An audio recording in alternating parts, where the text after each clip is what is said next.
First, let me properly introduce myself. I didn't really do that in my last video, but then it's not every day that you find a cow standing in front of a Zoom camera in the middle of a field, talking about spiritual stuff and other things. You have to admit, it's not something you see every day, is it? Anyway, it seems that some folk actually liked my verbal meanderings and wanted more. It was even suggested that I do another version just for kids. To tell you the truth, I might just do that. I love those little calves that bounce around all over the field. Though they can yell a lot when they get lost and can't find their mum. How they get lost in an open field surrounded by hedges, I don't know. Suppose that someone has to teach them that life isn't just about bouncing around and eating. There's a whole lot more going on. You just have to keep your ear to the ground. So here I am. I'm Clara, and obviously I'm a cow. And I like to contemplate stuff.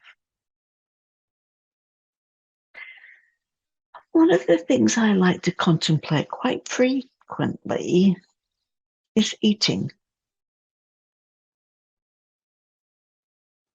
We cows do a lot of eating. We don't have a lot of different stuff to eat. After all, we are stuck in a field. We can't get to the grocery store for a bit of variety. But the grass in this field is pretty lush. We're mainly vegetarian. I say mainly because sometimes you just can't avoid chomping the odd bug or three with your grass. And honestly, even a good vegetarian diet can make you a bit porky around the middle if you eat too much and don't walk enough. Never forget. And it doesn't matter whether you're a human or a cow. You cannot separate the physical from the spiritual. The spiritual part is all wrapped up in the physical part. So you have to look after yourself. They're all squished into one thing.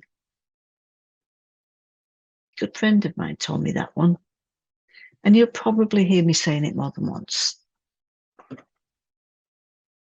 It's a bit like chewing cud. You have to chew it through a few times to really get to understand it. You can't separate the physical from the spiritual. Actually, a lot of spiritual stuff is like chewing cud. You find something that interests you and you learn what you can about it, and then you move on to learn about something else. But then that first thing comes back around and you have to rework it.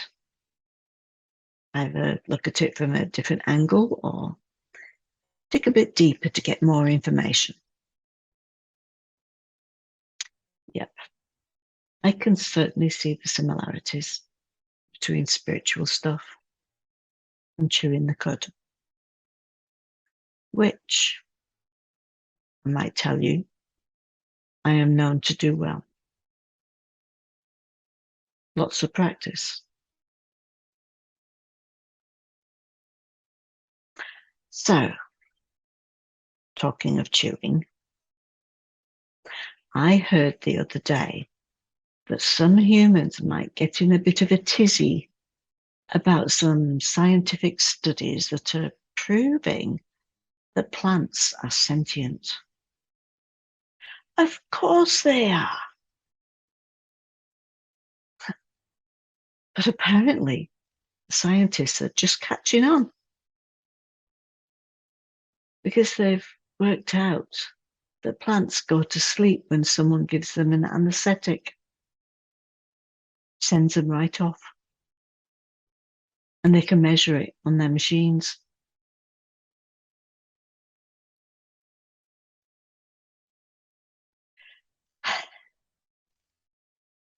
So now these humans are running around wondering what to do. They'd stopped eating meat because it felt wrong to eat something that can think and feel and run around. And you know what? I don't disagree. It's sort of given that I'm no scientist. I'm a cow. But I know that plants, even though they don't run around a lot, they can feel and they talk to each other. I talk to Elm all the time. Elm is the name of the big she oak in the corner of the field. We chat all the time. She gets the best gossip from the birds that gather there. Birds are a chatty bunch. I know that Elm has a pretty sharp mind, even if it does work on a different frequency to mine. And I have no idea where her brain is or if she even has one. She's a lot slower in her thought processes than I am, and I'm hardly quick on my feet. But have I ever stopped to think if the grass is aware that I'm about to wrap my tongue around it and haul it out the ground for a good chew? Well, actually, I have. I do contemplate some strange things. And one of those is that grass must have some intelligence because it whispers to itself all the time, non-stop. I've never worked out what it whispers about, but then never really given it much thought.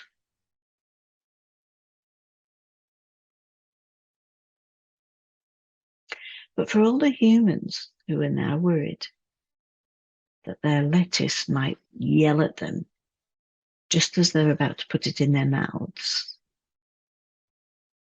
I have a good suggestion for you.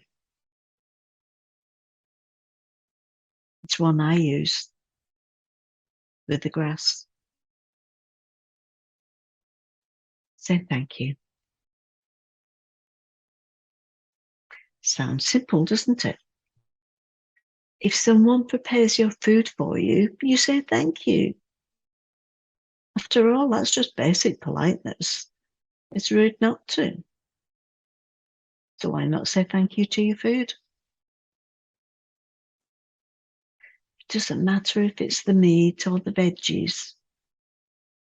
It's the energy of it. Say thank you. Be grateful.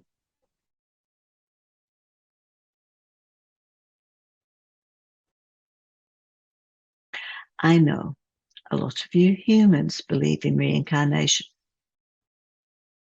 and that we have a plan, a job to do when we come here. So how would you feel if you came to this earth as something else instead of human? And you knew that your job is to provide life-giving energy to other beings. And while you're here, you work hard and you do a marvelous job. And no one says thank you. You could be a bit disappointed.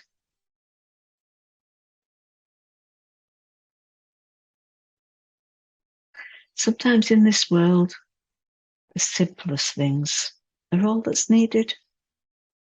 And sometimes we bulldoze our way through our lives, forgetting those simple things. It's a really good thing to do. It feels good to you saying it and to the person or being or thing you're saying it to. And it doesn't matter if it's an egg sandwich or the winning ticket on the lottery or a simple smile.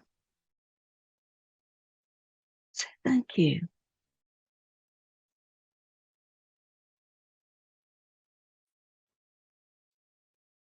Thank you for taking time to listen. I'm Clara, the contemplative cow.